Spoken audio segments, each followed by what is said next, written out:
This is called the fire escape. Country.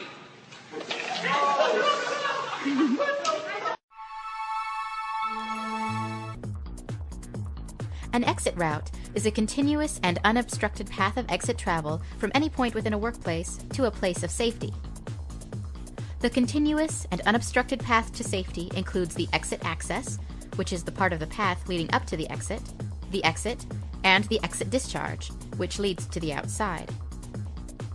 The entire exit route must be free and unobstructed.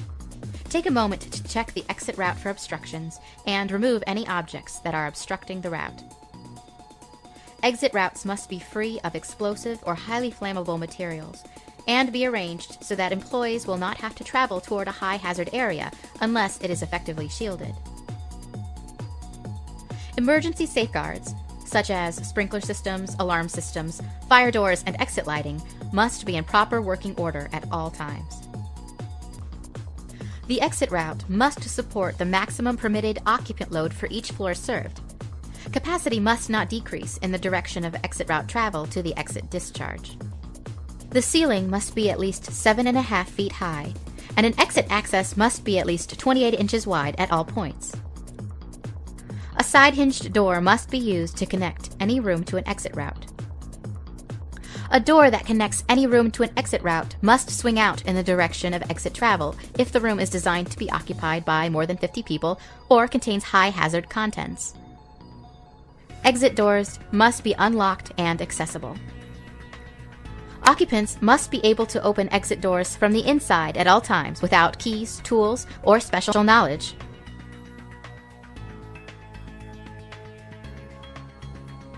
A device, such as a panic bar, that locks only from the outside is permitted. The door must be free of any device or alarm that could restrict emergency use if the device or alarm fails. Each exit discharge must lead directly outside to a space that is large enough to accommodate all building occupants likely to use the exit route. Exit stairs that continue beyond the level on which the exit discharge is located must be interrupted on that level by doors, partitions, or other effective means that clearly indicate the direction of travel to the exit discharge. If the direction of travel to the exit or exit discharge is not immediately apparent, signs must be posted along the exit access indicating direction to the nearest exit.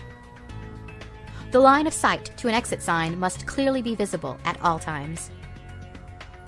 Each exit must be clearly visible and marked with an exit sign.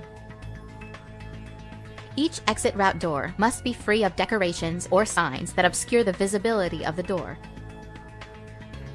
Each doorway or passage along an exit access that could be mistaken for an exit must be marked "Not an exit" or similar designation, or be identified by a sign indicating its actual use. Each place of business is required to have an emergency action plan. The emergency action plan describes actions that must be taken to ensure employee safety in emergencies and includes floor plans or maps which show emergency escape routes. The emergency action plan should cover reasonably expected emergencies, such as fires, explosions, toxic chemical releases, hurricanes, tornadoes, blizzards, and floods. Each place of business is also required to have a fire prevention plan.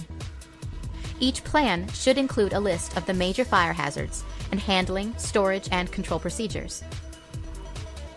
The plan should also include names or job titles of persons responsible for maintenance of equipment and systems to prevent or control ignitions or fires, and those responsible for control of fuel source hazards. Each fire prevention plan should detail the training for all employees who have responsibilities in the plan. If portable fire extinguishers are provided for employee use, the employer must mount, locate, and identify them so workers can access them without subjecting themselves to possible injury. Each fire extinguisher is classified and identified by what types of materials it is suited for. Each fire extinguisher available should be clearly labeled according to its classification. The numerical rating given to Class A and B extinguishers indicate how large a fire an experienced person can put out with the extinguisher. Ratings are based on tests conducted at Underwriters Laboratories, Incorporated. A 4A extinguisher, for example, should extinguish about twice as much fire as a 2A extinguisher. Every available fire extinguisher must be maintained in a fully charged and operable condition and kept in their designated places at all times, except during use. The employer must conduct an annual maintenance check, record the annual maintenance date, and retain this record for 1 year after the last entry. Where fire extinguishers have been provided for employee use, employees must be provided with an educational program on the general principles of fire extinguisher use and the hazards of beginning stage firefighting.